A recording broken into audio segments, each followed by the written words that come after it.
इस वीडियो में दोस्तों हम बात करने वाले हैं मनोविज्ञान पुस्तिका की इंटर्नशिप डायरी के बारे में, जिसे आप चाहें बीएड फर्स्ट ईयर में हो या बीएड सेकंड ईयर में हो, किसी भी ईयर में हो, इस वीडियो को देख करके आप अपनी इंटर्नशिप डायरी को आसानी से कंप्लीट कर पाएंगे। तो गाइस, स्टेप टू स्टेप सारी जो जानकारी है इस वीडियो में हम डिस्कस करने वाले हैं। वीडियो को आपको कंप्लीट देखना है। चैनल पर नए हैं तो सब्सक्राइब कर लेना है इसी तरह के और इन्फॉर्मेटिव वीडियोज़ के लिए। तो देखिए, सबसे पहले आपको यहाँ पर सेशन आप डाल ही देंगे और जो कवर पेज पर जो नॉर्मल डिटेल्स हैं वो भी आप आराम से फिल कर लेंगे। नाम, अनुक्रमांक, शैक्षणिक योग्यता वगैरह, अपनी अध्यापन अभ्यास विद्यालय यानी कि आपका इंटर्नशिप विद्यालय, और आगे दोस्तों अब आपको लिखनी है अध्यापन अभ्यास चक्र की अवधि यानी कि आपका जो इंटर्नशिप पीरियड है, कितने दिन की आपकी इंटर्नशिप है। फर्स्ट ईयर में है तो 24 दिन वाली लिखनी है। कितने दिनांक से कितने दिनांक तक आपकी इंटर्नशिप रही है तो वो डेट आपको यहाँ पर लिखनी है। सेकेंड ईयर वाली लिखेंगे तो यहाँ पर आपको आराम से अपने जो बॉक्सेज हैं वो फिल कर देने हैं, नॉर्मल डिटेल्स वगैरह। और यहाँ पे दोस्तों हम फर्स्ट पेज से शुरू करने वाले हैं। व्यक्तित्व टॉपिक पर हम इस डायरी को डिस्कस करेंगे। व्यक्तित्व का अर्थ जानते हुए व्यक्तित्व के सारे जो डिटेल्स है, परिभाषाएं वगैरह डायरी को कंप्लीट करेंगे।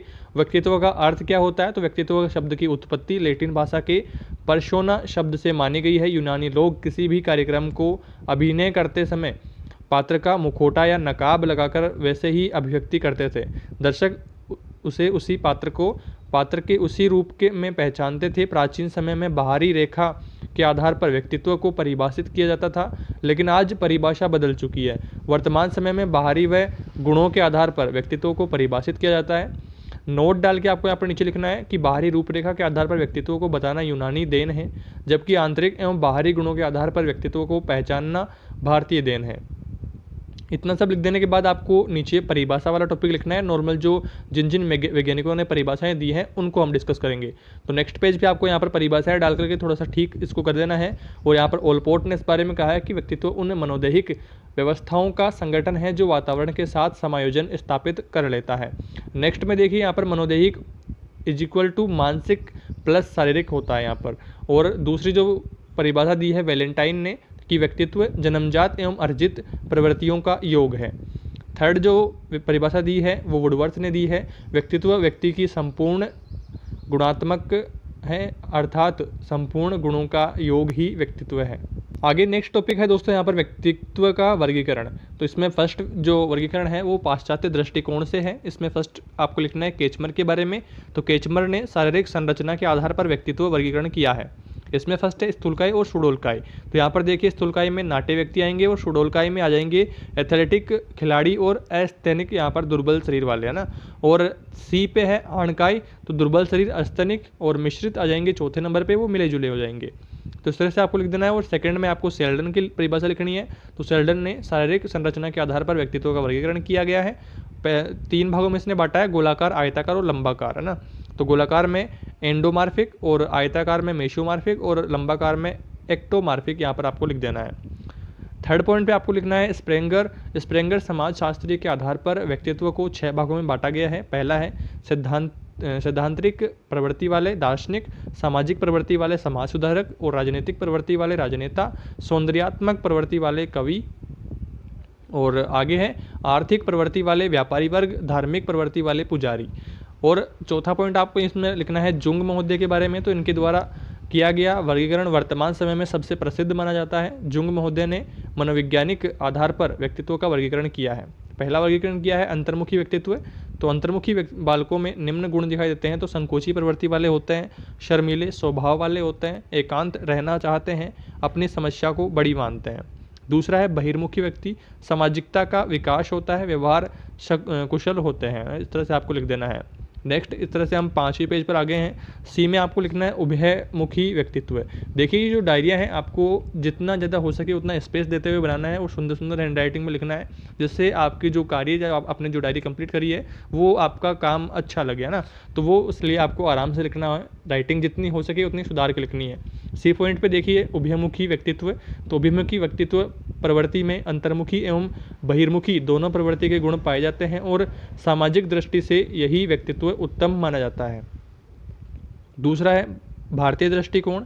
तो इसमें संतोगुणी प्रवृत्ति वाले व्यक्ति धर्म एवं कर्म में विश्वास रखते हैं, अपने कर्म करते हुए धर्म के प्रति भी संबंध रखते हैं। इस प्रकार के व्यक्ति सामाजिकता के लिए रहते हैं और उत्तम माने जाते हैं। रजोगुणी केवल कर्म में ही विश्वास रखते हैं, कर्म ही उनका जीवन है, सुख प्राप्ति के लिए अनैतिक कार्य भी कर सकते हैं। केवल अपने सुख को महत्व देते हैं, इनका जीवन कर्म के प्रति आस्था रखते हैं, वो अपने कर्म के प्रति मग्न रहते हैं। तीसरा है तमोगुणी। तो तमोगुणी में देखिए, तामसिक प्रवृत्ति वाले केवल सुख प्राप्ति में विश्वास रखते हैं, सुख प्राप्ति के अनैतिक कार्य भी कर लेते हैं, केवल अपने सुख को महत्व देते हैं।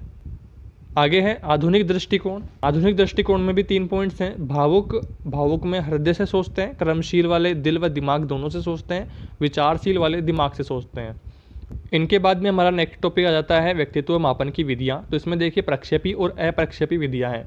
तो प्रक्षेपी में TAT और CAT, IBT, FWAT और खेल व नाट्य विधि। और अप्रक्षेपी में आत्मनिष्ठ, वस्तुनिष्ठ, आत्मकथा, निरीक्षक, व्यक्ति इतिहास, सामाजिकता, प्रश्नावली, क्रम निर्धारक, मापनी, साक्षात्कार, शारीरिक परीक्षण। तो इस तरह से ये विधियां हैं। इनके बारे में थोड़ा आपको लिख देना है। प्रक्षेपक विधियां आपको लिखना है सबसे पहले। तो प्रक्षेपक शब्द का प्रयोग सिगमंड फ्राइड द्वारा किया गया।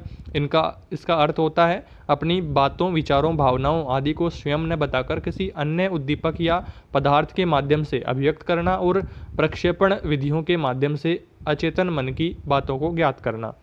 इसमें भी देखिए TAT के बारे में बात करते हैं तो अंतर्बोध परीक्षक अर्थात कक्षा अथवा कक्षा प्रसंग परीक्षक। यह परीक्षक सर्वप्रथम मॉर्गन व मुर्रे द्वारा 1935 में दिया गया। इस परीक्षण में कार्डों की कुल संख्या 30+1 होती है। इस परीक्षण में 10 कार्डों पर पुरुष के चित्र अथवा 10 कार्डों पर स्त्री के चित्र, शेष 10 कार्डों पर दोनों के संबंधित चित्र होते हैं और एक कार्ड खाली रहता है। यह परीक्षण 14 वर्ष से अधिक आयु के व्यक्ति पर लागू होता है। दूसरा है CAT, लियोपोल्ड ब्लैक 1948। इसमें देखिए लियोपोल्ड ब्लैक द्वारा सन 1948 में परीक्षण किया गया। इस परीक्षण में कुल कार्डों की संख्या 10 होती है। 5 कार्डों पर खाली स्याही के धब्बे और शेष 5 कार्डों पर रंगीन स्याही के धब्बे होते हैं। नेक्स्ट पेज पर देखिए आपको लिखना है, यह परीक्षण 14 वर्ष के मध्य आयु वाले बालकों पर लागू किया जाता है। शेषियों के द्वारा यह परीक्षण 1921 में दिया गया। अब ये कौन सा मनोवैज्ञानिक है, मुझे इसके बारे में जानकारी नहीं है, आप सर्च कर लेना ना। थर्ड पॉइंट देखिए यहाँ पर IBT ब्लैक लियोपोल्ड 1948 में। तो इसमें लियोपोल्ड ब्लैक द्वारा 1948 में यह परीक्षण दिया गया। इस परीक्षण में कुल 30 कार्ड होते हैं। इन कार्डों पर जानवरों के चित्र बने होते हैं। यह परीक्षण 3 से 14 वर्ष के बालकों पर लागू किया जाता है। आगे है FWAT। तो यह परीक्षण वाक्य पूर्ति परीक्षण कहलाता है। इस परीक्षण में कोई भी स्वतंत्र शब्द दिया होता है और उस पर वाक्य बनाना होता है। इसमें अधूरे वाक्य बनाकर छोड़ दिए जाते हैं। आगे देखिए खेल व नाट्य विधि। तो खेल व नाट्य विधि के माध्यम से अंदर दबी हुई इच्छाओं को बाहर प्रकट किया जाता है। खेल व नाटक में व्यक्ति अपने आप को उस जगह रखता है और उस पात्र के माध्यम से अपनी भावना प्रकट करता है। आगे देखिए अप्रक्षेपी विधियाँ। तो इसमें फर्स्ट है आत्मनिष्ठ विधियाँ। तो आत्मकथा, इस विधि के माध्यम से व्यक्ति अपने विचारों, इच्छाओं व भावनाओं को कहानी के माध्यम से प्रकट करता है, आत्मकथा। सही है। नेक्स्ट है यहाँ पर देखिए व्यक्ति इतिहास, किसी अन्य व्यक्ति संबंधित व्यक्ति की परिवार, पड़ोस, समुदाय, विद्यालय, संगठन एवं समाज के माध्यम से जानकारी प्राप्त करके उसके व्यक्तित्व की पहचान की जाती है। थर्ड पे है प्रश्नावली। तो व्यक्ति के व्यक्तित्व को आंकने के लिए प्रश्नावली विधि भी सहायक है। यह विधि व्यक्तित्व एवं सामूहिक दोनों रूप से होती है। खुली प्रश्नावली, तो बालक के सामने बैठाकर पेपर के माध्यम से परीक्षण किया जाता है। बंद प्रश्नावली, तो लिखित पत्र को बंद लिफाफे में परीक्षार्थी के पास भेजा जाता है। वह बालक पेपर करके पुनः लिफाफे को बंद करके उसको परीक्षक के पास भेज देता है। मिश्रित प्रश्नावली, तो इस प्रश्नावली में खुली एवं बंद प्रश्नावली दोनों को ही काम में लिया जाता है। अन्य प्रश्नावली, इसमें प्रश्नों के अन्य रूप हैं जैसे नहीं, सही, गलत, सत्य, असत्य, इस तरह के जो प्रश्न होते हैं वो अन्य प्रश्नावली में आते हैं। मौखिक प्रश्न भी इसमें आता है। साक्षात्कार, तो साक्षात्कार में परीक्षक व परीक्षार्थी आमने सामने होना जरूरी होता है। परीक्षकों की संख्या ज़्यादा भी हो सकती है। साक्षात्कार मौखिक व व्यक्तिगत रूप से होता है। आगे है वस्तुनिष्ठ विधि। तो निरीक्षक, इसके प्रवर्धक वॉटसन है। इस विधि के सामने वाले व्यक्ति के व्यवहार का भिन्न भिन्न परिस्थितियों में अध्ययन करके नतीजा निकाला जाता है और व्यक्ति का व्यक्तित्व कैसा है इस बारे में जानकारी ली जाती है। इस परीक्षण का व्यक्ति को पता नहीं चलता है ना। भिन्न भिन्न परिस्थितियों में ये निरीक्षण किया जाता है बिना उसको बताए हुए। समाज वित्ती में देखिए यहाँ पर इसके प्रवर्तक J.R. मरेनो हैं। इस विधि में व्यक्ति की सामाजिकता के बारे में समाज के व्यक्तियों से जानकारी लेकर निष्कर्ष निकाला जाता है। थर्ड पे है क्रम निर्धारण मापनी। तो इसके प्रवर्तक पेस्टर्न है। क्रम निर्धारण मापनी की निष्कर्ष निकाला जाता है, माध्यम से आंकड़े एकत्र कर के निष्कर्ष निकाला जाता है और व्यक्ति की पहचान की जाती है। चौथे नंबर पर है शारीरिक परीक्षण। तो व्यक्ति की शारीरिक जांच द्वारा उसके व्यक्तित्व की पहचान की जाती है। आगे देखिए नोट यहाँ पर लास्ट में, कोलकाता की उमा चौधरी ने डीएपी के 12 चित्रों का अध्ययन कर उनका भारतीय अनुकूलन किया, अर्थात बालक के एचसी गुप्ता ने डीएपी के 12 चित्रों का चयन कर उनका भारतीय अनुकूलन किया। तो इस तरह से ये नोट डाल करके आपको लिख देना है और इस तरह से आपकी इंटर्नशिप डायरी के जो 12 पेज है वो कंप्लीट होते हैं और लास्ट में आपको अपने स्कूल के जो प्रिंसिपल सर है वहाँ से उनके सिग्नेचर करवा करके अपनी डायरी को कंप्लीट कर लेना है। तो आई होप गाइज आप सभी ने ठीक तरीके से अपने इंटर्नशिप डायरी को कंप्लीट कर लिया होगा। अगर कोई भी डाउट्स रहते हैं तो आप डिस्क्रिप्शन से हमारा टेलीग्राम चैनल ज्वाइन कर सकते हैं, जहाँ पर आपको इसकी PDF प्रोवाइड करवा दी जाएगी। Thank you so much.